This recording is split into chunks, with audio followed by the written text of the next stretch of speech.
Playing games is lots of fun, and all this week I'm at AVCon. Alright, hi everyone, we're still at AVCon this week, and today we have a very special guest. It's Kira, the convener of AVCon. Hello!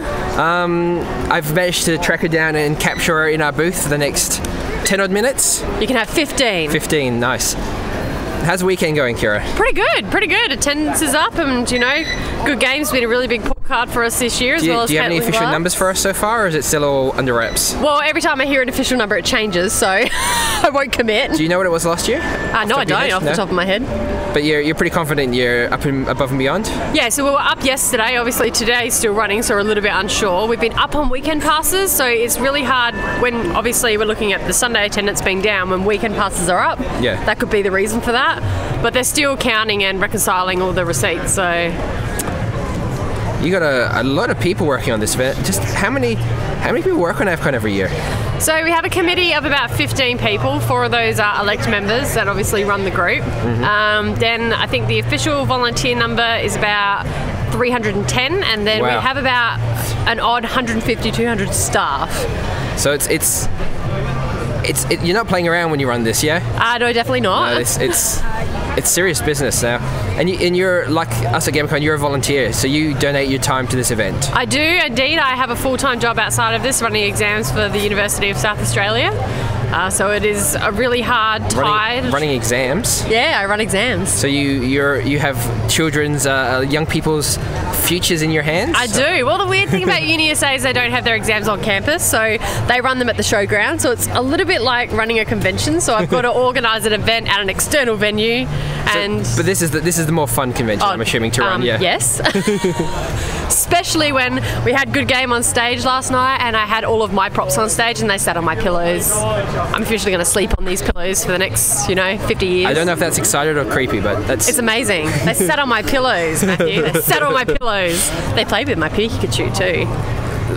I'm assuming that's not a metaphor for anything. No, definitely not. It's definitely a Pikachu. So a soft toy, I'm assuming? Yes, yeah, yes. Cool. So Good Game have been amazing. They are so engaging with attendees, and they hate disappointing people. And I think that's a really good thing in a guest. Yeah. So they're all about pleasing people, and they know that their fans are here just to see them. So if we're looking at cutting the line short, people are going to miss out. They're really like, is there any way we can get them through? We don't want to let them down. And I think that's a really good quality to have in a guest. Yeah. So they've been like, I know we at GAMMA.CON have Baju and Hex coming over in September, so they were worth. Oh, they are well worth it, guys. They are absolutely hilarious, and especially when we've had them on stage doing their panels. I mean, we have had Hex and Banjo, and then 3 of the other hosts. Having them up there, they're really open, especially with their questions. So they don't really filter anything. They just come out and tell you exactly how it is, exactly how they've got to where they are.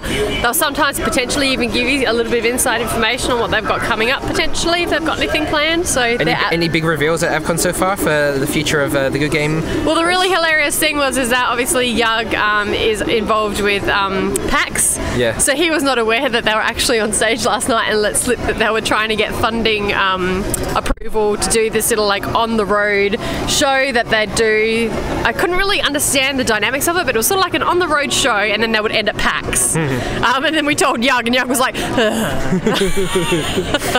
so you never know what's going to come out, guys. You could find out something really exclusive.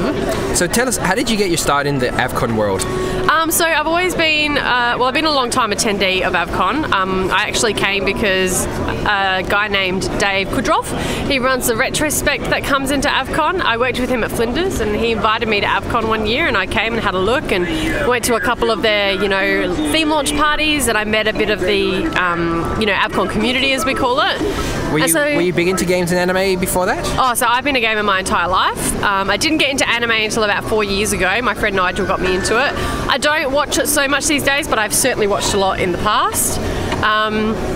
So yeah, I knew a lot of those guys, and then I just knew them as friends. And it was last year I was playing Destiny Online with a couple of them, and I met William Brennan.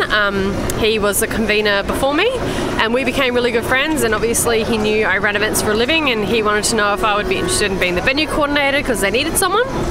So I came on board, and then Will had been involved with AVCon for such a long time that I think he decided that he wanted to take a break, and he asked if I'd like to, be considered to take over, and I gave that a crack, and here I am. So yeah, I think I met you last year and you were a venue coordinator. I was. And then you stepped up into the big shoes, into the main position. I did. How was that coming from like obviously the venue, there's nothing to sneeze at the venue coordinator, but to go from like organising the venue to organising like everything. I think it was a very hard dynamic, especially because I've never really worked for an organisation like non-for-profit convention and festival running.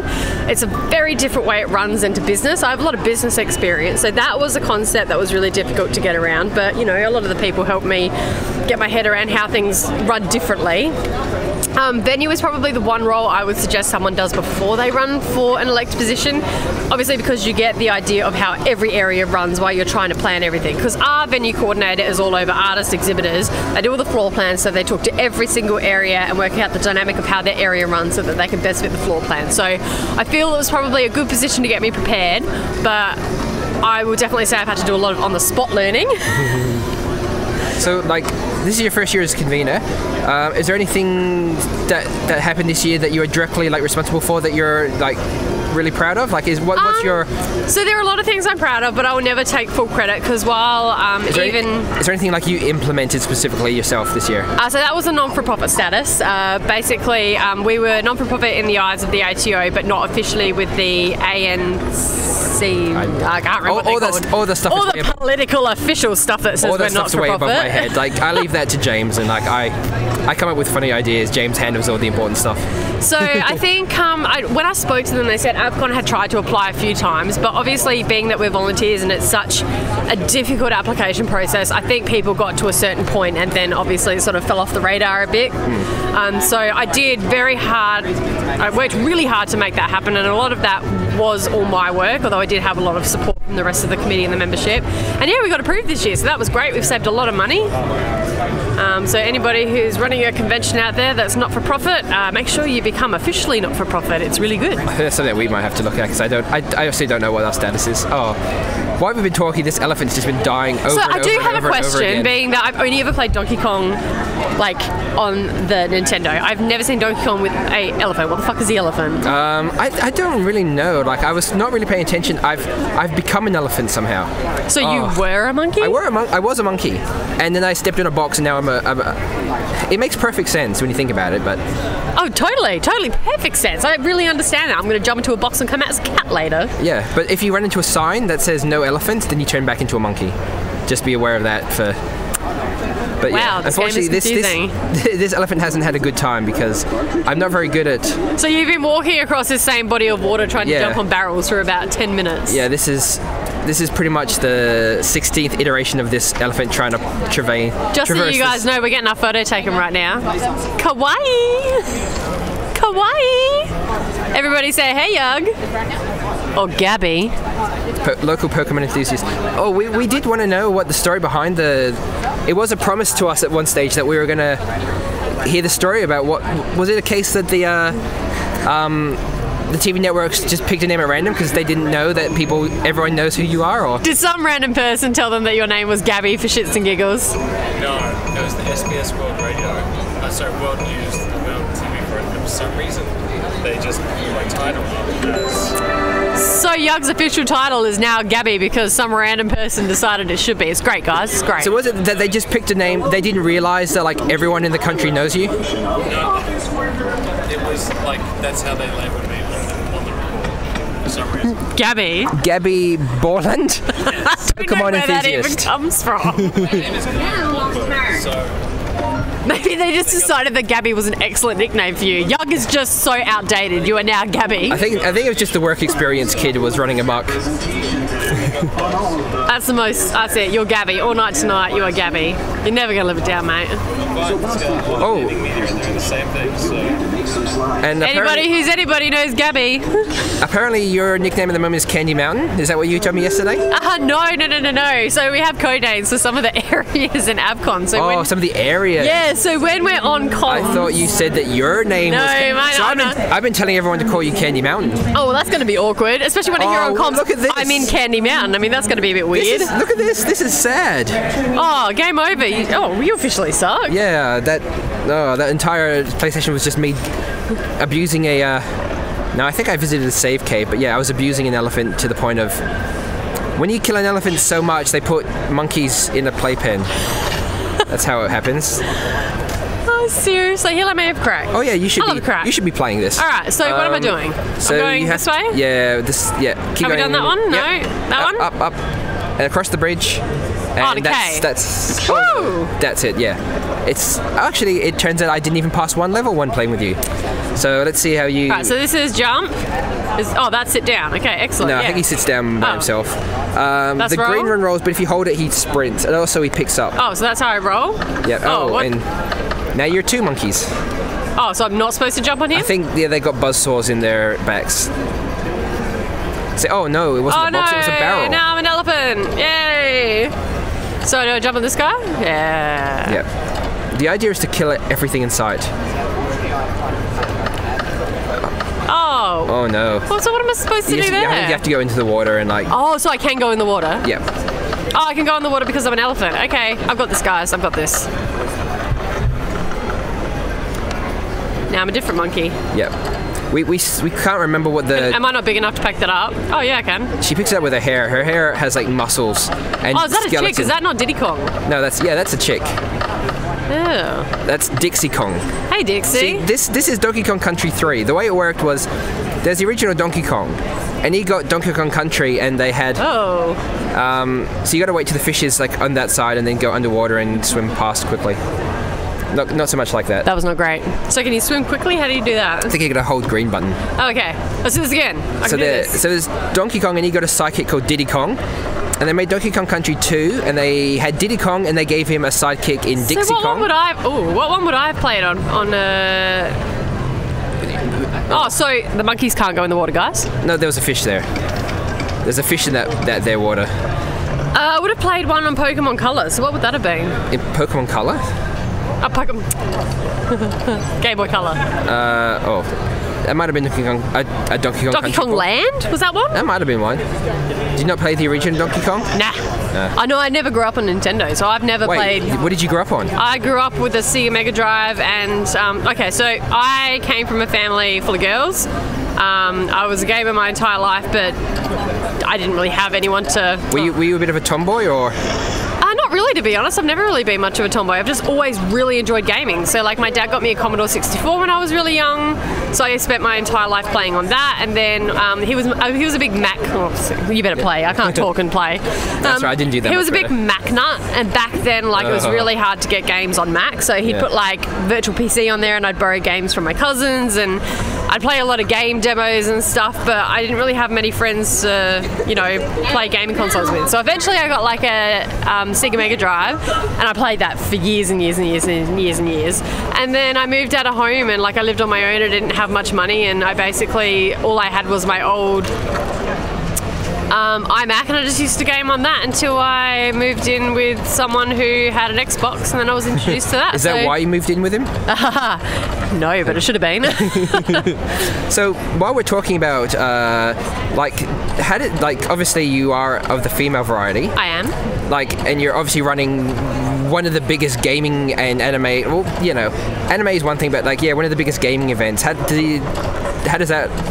Do you ever find anyone saying, Definitely not in the community. I do sometimes have random people contact me on Facebook, and I don't even know really how they know me or how they found out that I run a convention, but I get kind of hate Facebook messages, like, who the hell do you think you are? I do, I really do. Who the hell do you think you are just because you're a girl, you don't know games, like, why are you gaming? You spend all your free time donating your time to run an amazing event. Gaming convention because, it's, I just like to be a, what's it called, the fake gamer girl? Yeah. Well, I do really hate when fake gamer girls run 16,000 person gaming conventions. I know. That pisses me off so much. How dare they? But other than that, and usually when I get that kind of hate mail, I don't really get upset. I just think it's really uneducated idiots that I should just ignore, which is pretty much what I do. So all I did was put a block on my Facebook message so no one who isn't a friend on my Facebook can contact me. And, I don't really hear much else. I get quite a lot of respect from people, which I think is great. In fact, some people assume that I'm a better gamer than what I am sometimes. So while I am...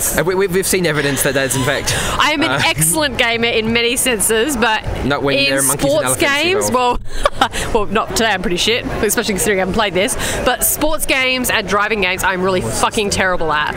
And so people will be like, yeah, Kieran Play should be amazing, and I'm just like, yeah, I'm coming last, guys.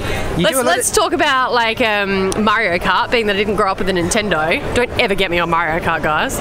You do some streaming, I know, with AVCon stuff, don't you? Yeah, so AVCon we decided to start doing a Twitch stream, yeah. Yeah. You play, I think, was it Halo you were playing before? Yeah, so I played a couple of times on there. Yeah, we played Halo, that was pretty fun. Is that the official, official AVCon Twitch channel? Yeah, so Team AVCon. That is our official channel. It's pretty fun. So yeah, I love my life. I'm pretty lucky. What would you suggest for other girls wanting to get into the convention scene and? I'll start volunteering, seriously. Especially in this day and age, like there isn't a lot of hate that goes around towards girls. It's quite common, and those people who do portray their issues onto other people, just remember that's their issue. Don't stop being who you are because someone else thinks you should. I mean, you love gaming, you know you love gaming. If someone tells you that you're faking it, just completely ignore them. It's got nothing to do with you. You don't need to get upset, and you certainly don't need to prove yourself to anyone else. Like I've gone to LAN parties before, back in the day with ex-partners, and their friends have turned up and been like, you know, what's she doing here? And he'd be like, well, you just wait and see. She's going to clean the floor with you. And then they say we're playing Donkey Kong Country 3, and you're like, oh my God. And then I'm like, oh shit, I gotta leave, guys. I can't prove myself. You know, when they came and they said that, you know, I'd start to feel like I needed to prove myself. And then I got to a stage where I'm like, you know what, I don't need to prove myself to anybody. I enjoy gaming because I enjoy it, not because I want to be the best gamer in the world. Yeah. Like, my job isn't gaming. Well, it sort of is. My volunteer work is gaming and anime. But my day job isn't, and gaming isn't all about who I am. So just, you know, be true to yourself. If you love gaming, absolutely tell the world. Who cares? I care. Oh, we're fighting a boss now, I think. I don't know. Oh, wow. I don't know what's going on here. Jump on his back. Jump on his back. Oh, you gotta throw stuff at him. I do like that the little Kid Kong. Oh. He got hit. Oh. But he didn't die. He literally just ran off. He's like, yeah. I've had enough of this. Like, I just don't want to participate anymore. Can't leave. He's stuck, buddy. Oh, there we go. I killed the spot. No, he's still alive. So even though, like, you know, there is sometimes still a little bit of, you know, girls good in game, it's the very same thing with anybody, really. A lot of guys get it too. Like, I mean, what about the guys that like to dress up in Lolita or like to dress up in different kinds of cosplays and stuff that are a little bit more feminine? They get a lot of crap as well. And I mean, you know, be true to who you are. They look better in a dress than I would. I'm sure you look fabulous in the dress. Oh, thanks, Matthew. Alright, well, let's see. We're going to try and kill this boss because it's personal now. look at this guy's... So he's got it. Alright, you got this. Oh, whoa, no, you don't have this. No. And I think... So jump down, he'll follow you, yeah, and then... yeah, there we go. I don't know how I survived that. Just completely continue doing that. Clearly it's a glitch. Yeah. Oh, wow. Well, you know for next time. Oh, good. He's green peeping all over you now. Oh. So, you weren't here for the beginning of the game, but like, as far as I can tell, there's no actual explanation of what their quest is. It's just random crap. And why the baby came with you.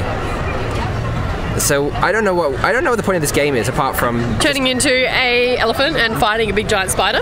Yeah, it's just another Saturday. It makes complete sense. Oh, you said that before. Well, they're both... I'm not sure how well this game did. I know the first Donkey Kong Country was a big deal, and I think the second one was a big deal. I have a feeling that this is like the the least appreciated Donkey Kong Country game. Oh god, they bounce. I was okay. They're pretty.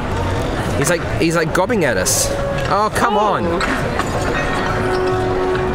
I get the pattern. This is pretty easy. Yeah, every time I say that and I'm not playing. Every time he goes, you gotta go.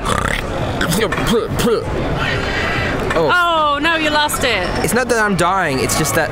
Oh, now I am dying. But yeah, the spider just keeps... I don't know if I can... No. He just keeps breaking... Why did you change the pattern? You had this down. No, because he stopped... he started, like, gobbing at us every 5 seconds. Gobbing at you. Oh, and that's game over. Alright, we might call it there. And, because we're running about 20 minutes. And I do have a convention to run. You do have a convention to run. Like, we are at AVCon. I did, you know, steal the person running the entire event, and I got her to come sit down and, like, ignore I went off comms and everything, guys. Everything could be burning down in the background. Things could be on fire as far as we know. So thanks very much for your time, Kira. Thanks for having me. And yeah, we'll see everyone tomorrow. See ya.